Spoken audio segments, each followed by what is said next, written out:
വിശുദ്ധ പൗലോസ് റോമാക്കാർക്ക് എഴുതിയ ലേഖനം അധ്യായം 13.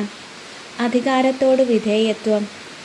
ഓരോരുത്തനും മേലധികാരികൾക്ക് വിധേയനായിരിക്കട്ടെ. എന്തെന്നാൽ ദൈവത്തിൽ നിന്നല്ലാതെ അധികാരമില്ല. നിലവിലിരിക്കുന്ന അധികാരങ്ങൾ ദൈവത്താൽ സ്ഥാപിതമാണ്.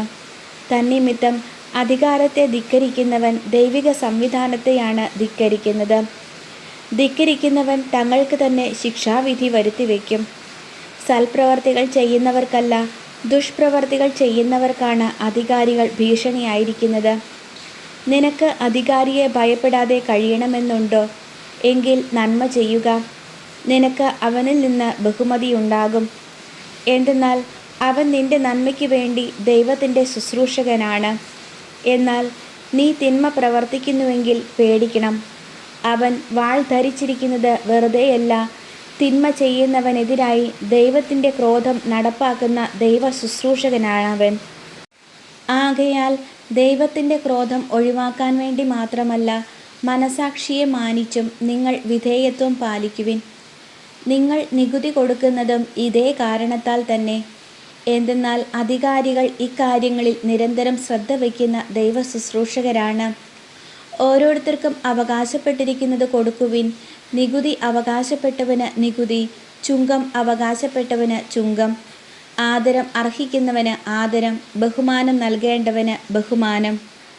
സഹോദര സ്നേഹം. പരസ്പരം സ്നേഹിക്കുക എന്നതൊഴികെ നിങ്ങൾക്ക് ആരോടും ഒരു കടപ്പാടുമുണ്ടാകരുത്. എന്തെന്നാൽ അയൽക്കാരനെ സ്നേഹിക്കുന്നവൻ നിയമം പൂർത്തീകരിച്ചു കഴിഞ്ഞു. വ്യഭിചാരം ചെയ്യരുത്, കൊല്ലരുത്, മോഷ്ടിക്കരുത്, മോഹിക്കരുത് എന്നിവയും മറ്റേത് കൽപ്പനയും നിന്നെപ്പോലെ നിന്റെ അയൽക്കാരനെ സ്നേഹിക്കണം എന്ന ഒരു വാക്യത്തിൽ സംഗ്രഹിച്ചിരിക്കുന്നു. സ്നേഹം അയൽക്കാരന് ഒരു ദ്രോഹവും ചെയ്യുന്നില്ല. അതുകൊണ്ട് നിയമത്തിൻ്റെ പൂർത്തീകരണം സ്നേഹമാണ്. പ്രകാശത്തിൻ്റെ ആയുധങ്ങൾ. ഇതെല്ലാം ചെയ്യുന്നത് കാലത്തിൻ്റെ പ്രത്യേകത അറിഞ്ഞുകൊണ്ട് വേണം. നിദ്ര വിട്ട് ഉണരേണ്ട മണിക്കൂറാണല്ലോ ഇത്.